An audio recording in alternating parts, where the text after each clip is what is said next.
Hey guys, welcome to the end of the week for Ninja Trix. We're going to start off by making sure we have a nice cleared out area and place to roll around, flip, tumble, whatever.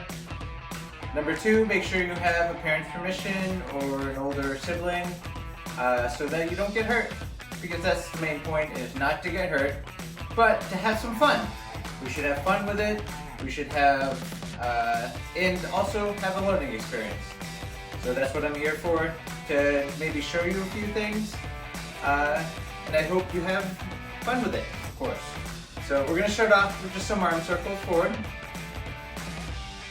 Try to get this body warmed up, stretched out.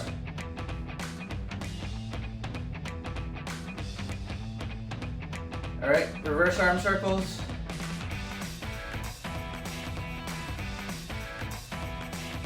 Ooh, felt my shoulder pop. Alright, let's go across. My right shoulder always has been an issue. I know I've talked about it before. Let's go across the other way. I heard it sometime and it's never been the same. But that's my stronger arm too. And I don't give up on it. It's not like I can just rip it off. I just keep exercising it, keep working it out. Let's grab one foot, bring it back. The more you exercise, the more you work out, the stronger your body gets. Even if your joints and everything don't seem to always function as well, if you build up the muscle and you build up the tendons, and the more you exercise, it causes blood to flow to that area, it heals things. It's just good for you. Grab the other foot, pull it back. So I'm a big proponent of exercise as medicine, because it's medicine for your body, it's medicine for your brain, and it's medicine for your just overall lifestyle. All right, let's stretch out, down, keep your legs apart.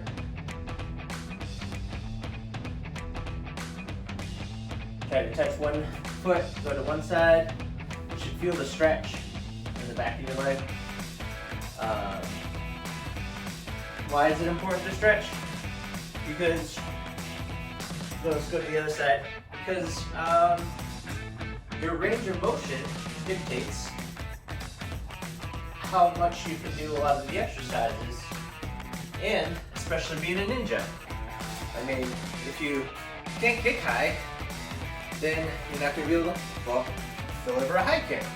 So, and if you can't punch, you can't move, your body is just going to, well, you're just not going to be able to do the movements and motions, and so exercise is very important. I hope you're doing these twists with me.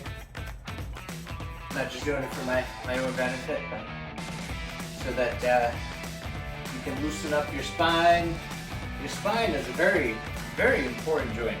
I mean, it's multiple joints. It's a whole bunch of bones that connect and allow your torso to twist, go up and down.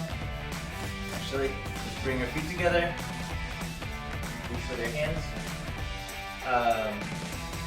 It is, and not only all that, but it protects your central nervous system, all the different nerves and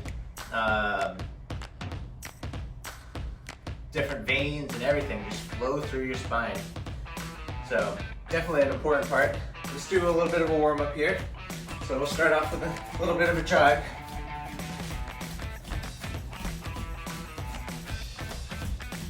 I like jogging in place. It's good.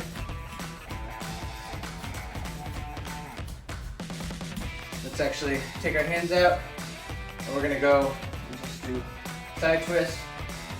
If you notice, my workout and my stretching is kind of just flows right into another. I believe that they go very hand in hand. Hand in hand. Let's do some butt kicks, all right? So, because without the warm-ups, without the movement your stretches just aren't going to be as effective. And all the stretches and warm-ups are doing is just moving those joints, moving those muscles, getting the blood flowing. All right, let's do some arm warm-ups. So I'm going to bend over like this. You can see it from the side. Try to keep your back straight. Keep your hands out. You just bring up your hands like this. So you notice I'm working out my back muscles right here and just getting all that exercise and warmed up. It's not only important to do push-ups, but to work out your back. So make sure that's worked out. You can do that using Supermans or doing this workout. It's also important to do shoulder workouts and such to keep yourself moving and keep yourself strong. All right, since I mentioned push-ups, why don't we do 10 push-ups, all right? Ready? So when you do a push-up, I want you to get on the floor. I want you to keep your back, legs straight. If you need to, make sure you definitely keep your back straight. If you need to, you can always go on your knees and do push-ups. I'm gonna do them on my feet. And ready? 1, 2, 3, 4, 5, 6, 7, 8, 9, 10. All right, so now we're actually gonna get on our backs and do sit-ups. So you can either, I want your hands on over your chest, crisscross, or you can put them outside in prayer like this. Just don't put it behind your head and neck, because I don't want you to hurt your neck. I'm gonna actually do mine with my feet out like a boat, and we're gonna go 1, 2, 3, 4, 5, 6, 7, 8, 9, and 10. So why did I keep my legs out? Not only to make it harder, but you have abdominal muscles, abdominal snowman, abdominal muscles in the top and lower. So you have upper and lower. So you want to be able to work out both and strengthen your whole core. So keeping my legs up, I'm strengthening the lower, and doing the sit-ups, I'm strengthening the upper. All right, so let's go on to doing some parkour tricks, ninja tricks, and a karate skill.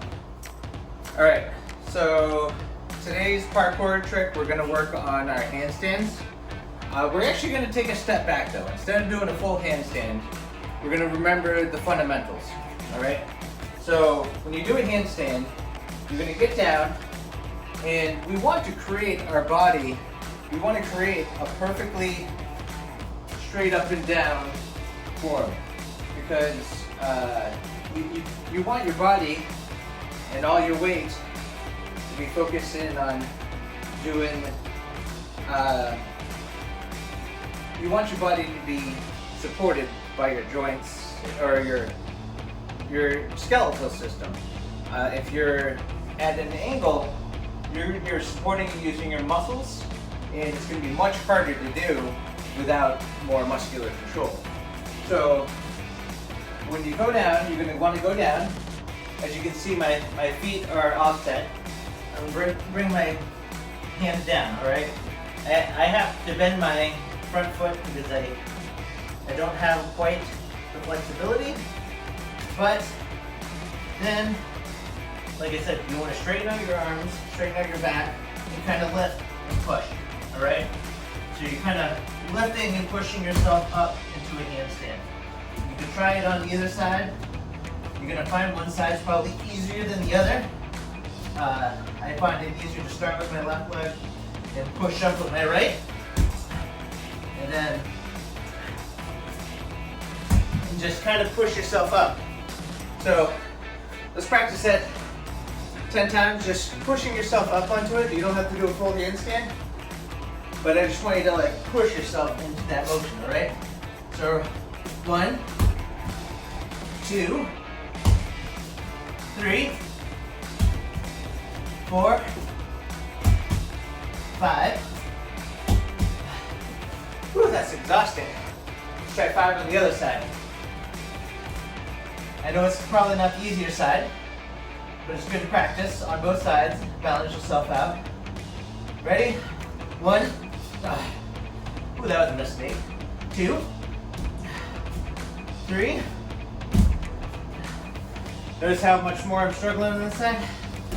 4 and 5. Can't quite do it on that side. It's okay. We all, like I said, we all have our strong and weaker sides. But the process is to improve ourselves and get better at this. If we're all masters at this, you probably wouldn't be watching this video. So practice that a lot. As you notice, it's a pretty good workout.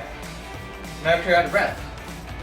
So try that out some more, and let's move on to the next skill, which is going to be a karate skill. So for a karate skill, we're going to work on our pump front kicks, okay? Pump front kicks. So remember, front kick, you bring your foot up, kick out, bring it back in, bring it down, all right? So let's practice that 5 times per side. Ready? 1, 2, 3, 4, 5. Why are my hands up here? That's right. Keep it on guard. Because if you lower your defense and you have your hands all around, you can get kicked. So let's move on to the other side. Hands up. 1. Remember, chamber, kick, rechamber, down. 2, 3, 4. And where am I kicking with? 5. Right. The bottom leg foot, preferably your heel, but you can also make sure you're pulling your toes back and not kicking with your toes. You're gonna break your toes if you do. All right. So pump front kick. What makes it a pump front kick? Because you're pumping one leg and you're kicking with the other, all right? Why would you want to do that? You pump to get a little more height because you're generating that force. So let's just pump, all right? Let's pump. Does that look like a power step? Very similar. In the fact, it's the same thing because we're trying to get more momentum going. So the same thing with a pump front kick, we're getting that momentum going. So let's do 5 of these per side. 1. All right, 2, 3, 4, and 5. Let's do the other side. 1, 2, 3, 4, and 5. So whether you call it a pump or you call it power step, it's all the same thing. You're trying to get momentum. And that momentum is going to help you get more height on your jump kick, basically. So it's a pump front kick, not a jump front kick. So kind of the same thing in the fact that you're still jumping, all right? So let's pump front kick. So we're going to combine it. We're going to pump, all right? But you're also going to front kick, so with the other leg, all right? So ready? You pump, front kick. I drop my guard. Be careful of that. So, all right. So we're going to practice this pump front kick 5 times per side, and you're going to start off in a guard stance, and we'll start in right guard stance, right leg forward. We're going to pump with the left, kick with the right. All right. Ready? 1, 2, 3, 4, and 5. All right, so now we're going to practice with 5 on the other side. Left leg forward, right leg back. You're going to pump with the right, kick with the left. All right, ready? 1, 2, 3. And 4. And 5. All right, great job. All right, guys, so I want you to grab a ball. For today's game, we're gonna work on our accuracy. This month's skill is accuracy. And we're gonna grab a ball, like I said, and we're gonna work on our accuracy a little bit, all right? So what I want you to do with this ball is I want you to actually keep it up in the air. But here's the twist, I want you to use only your feet. I don't know if you ever played a game, this can be also be considered like soccer. So watch the knees. I don't know if you watched my previous videos where I bounced the ball off my knee several times. Well, this time I want you to use just your legs. So you can use your knees, but I also want you to use your feet. And if you ever played a game of hacky sack, this is very similar to the hacky sack, all right? So that's your game, that's your challenge. If you're really good at it, you can get maybe 2, maybe 3, 4, 5 hits. Some people are better at this than others. I want you to practice doing that. If you have a beanbag, like I said, this is hacky sack. This is what this is. Some people are really great with it, especially like soccer players. Oh, I just hit myself in the face. So try to keep it up in the air. I want to challenge you to see how many times you can keep kicking that ball without just flying off like that. And I hope you enjoyed today's video for Ninja Trix. Hope to see you again.